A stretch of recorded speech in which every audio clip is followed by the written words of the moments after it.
नमस्कार, news 8 India में आपका स्वागत है। सत्ता से लेकर समाज तक, सांसद से लेकर सड़क तक, खेल से लेकर खेत तक, अपराध से लेकर अराजकता तक, खबरों को देखने के लिए देखते रहिए न्यूज 8 इंडिया।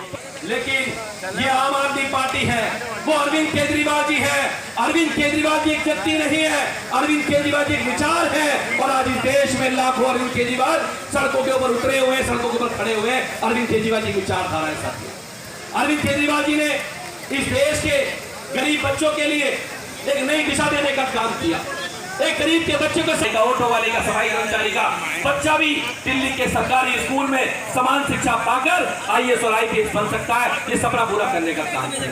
संजय भैया जेल से 6 महीने बाद आए। मैं कभी कभी सोचता हूं इनका गुनाह क्या था। अगर आप खड़े होकर कहेंगे कि मोदी अदानी भाई भाई देश बेच के खाई मलाई, तो जब खटक गए। और मैं सबको एक बात कहना चाहता हूँ, अब की बार ये 2024 का चुनाव है। ये 2024 का चुनाव आम आदमी पार्टी को जिताने का चुनाव नहीं है। ये 2024 का चुनाव कुलदीप कुमार को जिताने का चुनाव नहीं है। ये 2024 का चुनाव बाबा साहब अम्बेडकर के संविधान को बचाने का चुनाव है। हम सबको ये ठान लेना है। ये भारतीय जनता पार्टी के लोग कहते हैं, भाजपा वाले कहते हैं। अभी इनके एक सांसद से पूछा गया कि भाई ये बताओ तुम 400 सीट क्यों लेके आना चाहते हो। उसने क्या जवाब दिया पता है? उसने कहा कि 400 सीट हम इसलिए लाना चाहते हैं क्योंकि हमें देश का संविधान चाहिए। इस देश का संविधान बदलना है। क्या नफरत है इन्हें संविधान से? इन्हें संविधान से ये नफरत है कि ये भारत का संविधान जो बाबा साहब अम्बेडकर ने बनाया, वो संविधान इस देश की आधी आबादी महिलाओं को बराबरी के अधिकार देने की बात करता है। इस देश की पिछड़ी धारा में छूट चुके दलित पिछड़े लोगों को समानता का अधिकार देने की बात करता है। वो भारत का संविधान हम लोगों को, बाबा साहब अम्बेडकर संविधान की बदौलत यहाँ खड़े हुए, वरना हम क्यों खड़े होते? अरविंद केजरीवाल जी क्या काम कर रहे थे? वो बाबा साहब अम्बेडकर के सपने को पूरा करने का काम कर रहे थे।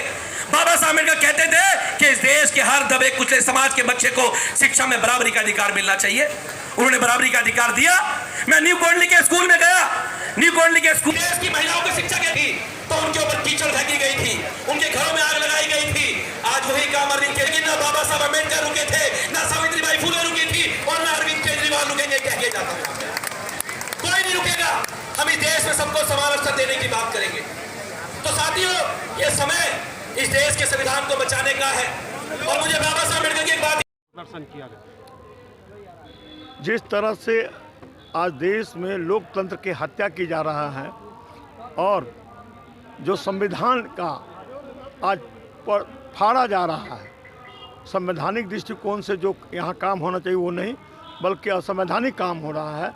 और केजरीवाल जैसे नेता को, जो जनता के हित की काम हमेशा किया और मनीष सिसोदिया जो शिक्षा के स्तर बहुत ऊंचा किया, इस तरह सत्येंद्र जैन जो स्वास्थ्य ऊंचा किया, ऐसे लोगों को जेल में बंद करके जनता के हित की रक्षा नहीं बल्कि जनता को नुकसान पहुंचाने का काम मोदी कर रहे हैं। इसलिए आज उपवास रख करके जो केजरीवाल जी को जल्द से जल्द मनीष सिसोदिया के सत्येंद्र जैन को रिहा करो और देश के हित के काम करने दो, राज्य के हित के काम करने दो, अत्याचार खत्म करो।